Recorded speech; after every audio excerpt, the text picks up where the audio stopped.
saying some correct things about the Blue Jackets is fine, but Patrik Laine is a big, like, what about you, dude? Look, folks, yesterday, the Columbus Blue Jackets played the Montreal Canadiens. They hosted them at Nationwide. They won 5-4. It was Patrik Laine's return. He played 4 seasons in Columbus. We all know that. I want to give you a clip. If you're ever wondering how on the pulse of everything, finger on the pulse we are, here is yesterday's slate grade. Canadians at the Blue Jackets. That is a Jordan Harris revenge game, a Patrik Laine bowl, and a Sean Monahan bowl. It's not a why are you not saying revenge game? I don't think Laine's out for revenge. No, Laine's cooking right I think now. like Laine's happy. Very happy. I feel like Laine is going to put in a revenge game type performance, despite it not feeling personally to him like a revenge game. I needed that whole thing to play because at first I sound like an idiot. Pete joins me, and then Sean sounds smart and ends on an incorrect note as well. So if we're doing smart rankings, Sean's still number one for being like, hey, why not a revenge game? The reason I say that we all sound dumb there is because as we were saying that, the Columbus Blue the Montreal Canadiens were wrapping up their morning skate, and Patrik Laine was meeting with reporters, and he really. And we get a little backstory, like Laine was there. He went into the players' assistance program. He was hurt a lot while he was in Columbus. And then this offseason, he requested a trade. It was granted. He went to Montreal. He's been great with the Canadiens when healthy. And it has seemed that has kind of worked out for everybody. The Blue Jackets obviously have gone through much worse since then and have really been kind of America's team. It would seem like this was feel good all around. Here is what Patrik Laine said before the game, really noting that he'd requested his trade because, quote, I was tired of losing and just giving up. He said, I feel like we were just doing the same thing year after year. I was tired of losing and giving up when it's December to start focusing on next year. I'm not going to do that. That's frustrating as a player when you're trying to win, and some people are, not like that. They're a little too satisfied and too comfortable with where they're at. It wasn't really a fit for me anymore. But here, it doesn't matter if we're winning or losing. We're always trying our best. That's what I felt about it in Columbus. And reporters then asked, who are you talking about here? Are you talking about management? Are you talking about coaches? Because obviously there's been a coaching change. Or are you talking about your teammates? And he said, I'll leave that for everybody's imagination. But there were certainly people like that who are a little too comfortable and fine with losing and just doing the same thing year after year. I'm going to leave that up for discussion for everybody else. I should note at this point in time that the Blue Jackets are above the Montreal Canadiens in the standings. But Pete, first, your reaction to seeing that, because I saw that after 10 more steps of this saga had unfolded, and I fell out of my chair. I know. Definitely didn't need to be saying all that. I mean, there's a general, I think, knowledge that some of that is true. And like Don Waddell said it when he came in as the new GM, was like, hey, Columbus got a little comfortable losing for a lot of years, and that's just not acceptable. It became acceptable here. It's not acceptable. That's going to change. I mean, I think we can all acknowledge the Columbus Blue Jackets have had that stink to them for a little while.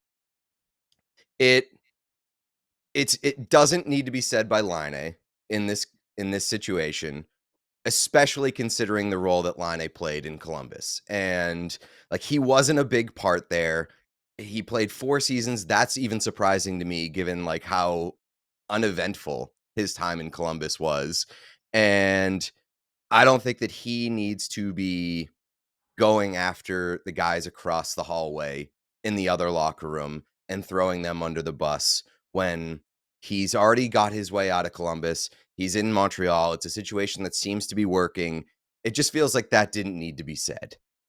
We all love Patrik Laine here. And obviously, like, the off the ice stuff isn't even a question. We are glad that he has found himself in a better situation. We are also glad, I mean, I am personally, I'm positive you are, happy that he's strong enough to kind of be forward and upfront about that sort of Yeah. stuff, because I hate to use a buzzword, but like for kids that normalizes being like, hey, you know what? I gotta kind of mentally break a sweat here and get myself right. So we love him for all those things. Patrik Laine is on his third team, and his first two teams, he was there for a few years and got worse.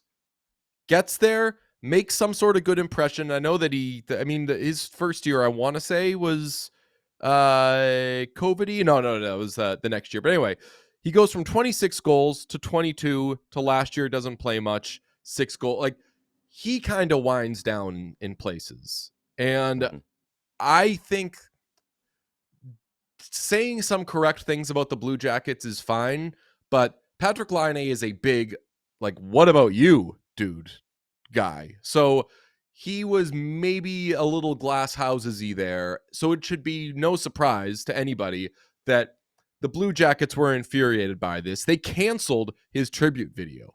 They had a tribute video for him, and they canceled it. The most amazing part about that is Aaron Portzline wrote this up. He said the Blue Jackets had a welcome back video ready to play for Laine during a TV timeout in the first period, but by afternoon, they decided against showing it.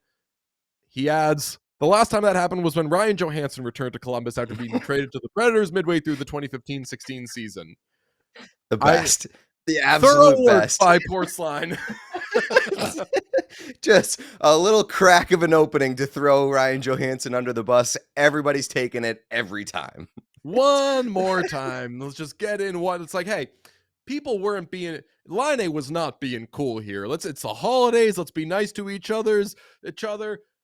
Last time someone was this big an asshole was when the Predators were the Blue Jackets were like, we got to get rid of Ryan Johansson. So Never a good sign. Never a good sign when like your teammate comp is Ryan Johansson. Yeah. Never good. So they play their game. The Blue Jackets win 5-4. Patrik Laine does not make it out of the first period. Or I should say he makes it out of the first period by the skin of his teeth. He plays 6-15. He gets hit, credited 4 times, but a play with Voronkov at the end of the first period might have been what chased him from the game because he was not back for the second or the third period. And after the game, Zach Werenski, our guy, our legend, so maybe there's a little bias showing here, does, I think, great leader stuff. Here he is. It's unfortunate. I think as guys here and a guy that's been here, we're nothing but good teammates to him, nothing but good friends to him, and for him to bash us like that, I think it's just unacceptable. I hope he's all right with whatever he's dealing with tonight, but he didn't finish the game. A couple hits, and I don't know what happened, but it's unfortunate. We were nothing but good teammates to him. For him to come in here and say that's definitely not happy about it, and none of us in this room are happy about it, and I think that speaks more about him than it does us. Werenski was asked if that whole thing provided motivation, which that's a layup, shooting fish in the barrel. He says, yeah, 100%. What's he thinking saying that? It's just incredible. I've got no more time for that. I don't want to talk about Patty anymore. I hope he's all right. I just thought that was pretty ridiculous, to be honest. So good on Werenski. I will say he gets in a little cheap shot there too with the leaves the game, gets hurt again. Classic Patrik Laine. But I hope he's okay. Couldn't finish the game. You know how hard that is to do for him. That was kind of funny. That was pretty funny. I like it. I mean, again, I think that there is some truth to it. There is some truth. But if you're Zach Werenski and you're in that locker room, you hear that has to piss you off. You want that to piss you off if you're anybody who is in a leadership role for the Blue Jackets. You can't allow a former guy to be across the hallway and say that shit about your locker room and not be pissed off. So that's why I really like it from Werenski. It's really, really great leadership. And I saw a lot of people saying well, Waddell said it early. Yeah, it's so much different when it comes from a guy who is, by the way, now your boss. You can't be like, hey, fuck you to your current boss when he comes in and says, we got to change things here. He wasn't here, and he comes in and says, we need to change it. I'm going to help do that. That hits way different than the guy who asks out and was there and was close to you and then throws you under the bus kind of unnecessarily when he returns. So it's a totally different situation. I love the response from Werenski. Like, that is big time captain material stuff. That's big time, we're changing the culture here stuff, and I love it. Yeah, and it's also, if you are Zach Werenski hearing that, the team's been in a bit of a skid recently. They won 2 of 3 now, but they had lost, 5 in a row before that. I want to say 8 of 9. You are trying to change the culture.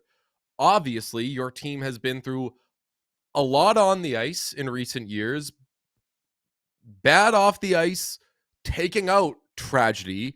Like, I'm talking about like Mike Babcock stuff. Like, it has been messy, and you are turning it around with, I think we like Evison there. I think the way that they have rallied around the Johnny Gaudreau thing is just a feat of human strength and greatness. The last shit you need is someone who was there to be like, yeah, fucking Blue Jackets. Am I right? Obvious. They don't care. They lose. They're comfortable with it. I just had to get out of there. That has to make your freaking head explode, because it's like, you are trying to change the culture. And I think with Zach Werenski's performance this year, he's going to be up for an award. He's going to be a Norris finalist, I would say, at this point. So, like, you are doing good to change the reputation of this team. The last thing you need is somebody playing old tape and like trying to fuck up everything. So yeah. I get being that mad. I get taking a little shot at Patrik Laine.